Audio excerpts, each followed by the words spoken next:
So let's get started with this. What's the best audience to basically get more sales into your business? What's the easiest audience, I have to say? It's your existing customers. Like everyone's always trying so hard to get their message out in the world and get more customers into their business. And I get it, it's important. That's what I focus a lot of my time too. But like if you, all things considered, the easiest people to convince basically to make a purchase are your existing customers. And I don't mean that in a negative way. The last thing you should do is some kind of trickery to get people to get your existing customers to buy multiple times. But what it's about is you want to make sure that your customers, once they go through your door, whether they're virtually or actually physically in your business, once they're inside your business and once they become a customer, you want to be remarkable. You want to overwhelm them with value. You want to make sure that their experience is so great that they want to, get back. They want to become a repeat customer, a repeat purchaser of your business, right? And I'm sure that if you're watching this, you probably know some businesses who you've been a customer of that just pops into your mind, wow, they did an amazing job. Whether that's because they put a smile on your face right after you made a purchase, or whether that's because they did something remarkable that really was different compared to anything else, or maybe that's just because you asked a question to their support team and they just repeated so fast and so with detail, and you knew that they helped you in perfectly exactly how you want to be served. Then instead of going to their competitor, you go back to them, right? And that's where, when you master that, when you master the game of getting customers through the door, and then once they're in, you overwhelm them with value so that they become a repeat customer, the average value of each customer goes up dramatically. And this is not something where you just, get an extra 20%, but you could literally 3, 4, 5x your customer value, and because of that, you can spend a lot more to acquire them on the front end, which makes that a lot easier as well, and therefore your business is a lot bigger than just those 4 or 5x, right? So how do you do that? Well, to just give you a quick idea, if you have no clue whatsoever, highly recommend the book Never Lose a Customer Again from Joe Coleman. A really good book. It will give you some really good ideas. But in this video, in this episode, I actually want to share a practical tip that I've been doing for quite a few years, and even got customers sending me fan mail as well for this one thing. And the cool part is it only costs literally $1 per customer. What is that? Well, for a long time, when you purchased our product, when you went to upviral.com and you signed up to Upviral, we asked for your physical address, your physical postal address. Currently, we've removed the option. So what I'm about to share with you, we currently don't do for a while. And the reason is because we saw lower conversions on the front end because not everyone was willing to share their physical address on the, when they sign up for a $1 trial. Because if you get started with Upviral too, which will help you get more leads, it's only $1. If you haven't, check that out, by the way. But yeah, go check it out. And but if you sign up right now, we don't ask for your full physical email address. But when we did, and also if you are doing that, if you're selling something where you ask for people's physical address, you could literally put a smile on their face, be remarkable for just $1 a day. And I know it's crazy, but it's true, and I'll share you how. So while we were asking for their email address, every single person, no matter where they were in the world, within no time, they would get a postal, a card like this, for example, right? This one actually got returned because it was a wrong address, apparently.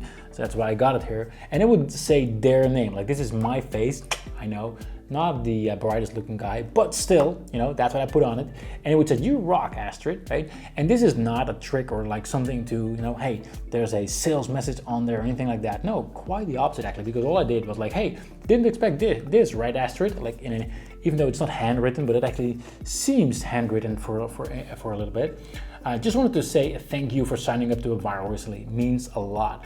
I hope you're just as excited as I am. Let's make you the next success story, Astrid. Talk soon. Wilco, founder of Upviral. P.S. I know I could have done this via email, but what's the fun in that, right? That's all it said, nothing salesy, not a call to action or buy this or upgrade here or whatsoever, whatever. But for just $1, they got a physical postcard in the mail with the founder's face on it, with their name on it, and they would immediately grab it. They don't even have to open it. It's right in there. And this only cost me $1. I believe in most cases not even $1, right? Now I want to ask you a question, if you're already having clients, what do you think the ROI is going to be if you could spend $1, right, for every client you have? It's not a lot, and they would get this.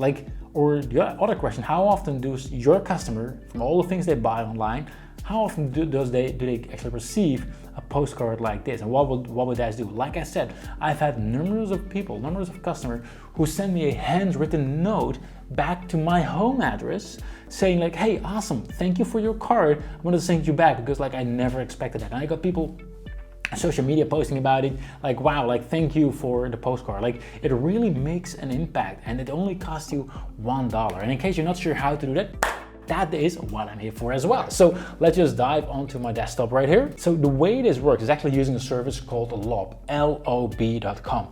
It's a fully automated service that can send out, guess what? Postcards just like the one I just showed.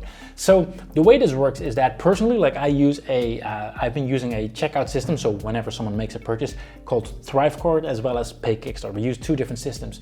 And I basically need to make sure that whenever I recollect a physical address, that we send out the automated email, and we use Zapier for that. I'm pretty sure you're familiar with that. Zapier is a tool to connect different tools together. So the way this would work, like you would create a Zap inside Zapier, right? And you would first of all create a trigger event. So like, for example, if anyone makes a customer, like anyone makes an order, makes a purchase, you would send out a triggered event like, hey, someone makes a purchase, and like you would collect their actual physical email address and you would go through all the steps, right? I'm not gonna set up all the details right now, but you'll get the gist of it. And then you're gonna set up an action towards Lob to send out an actual postcard. It literally says right there, send postcard, right? So that is how you do it. And this is what we've been doing for a long time. I've sent I sent thousands of them. There's a lot of people who've been giving that. And again, it doesn't even cost $1 per day. $1 per customer, right? Let me just check you right now while I'm recording this video. It would cost me currently 44 cents per postcard. And I see they did add monthly fixed cost as well. Although you could actually, if you are less than 500 monthly mailing, so if you don't do this as often, there's no ongoing cost at the moment, and just 70 cents per postcard. And I believe a little bit of like, depending on like where they're actually located, but still around $1 each. And that's super cheap to put a smile on your customer's face. So that is a quick, practical, tactical hack that you can implement into your business. And obviously this is not something that you can measure the ROI from, but I would be surprised if I'd be surprised if there's any business who would not get an ROI from this. Like, I would literally be surprised. So there you have it.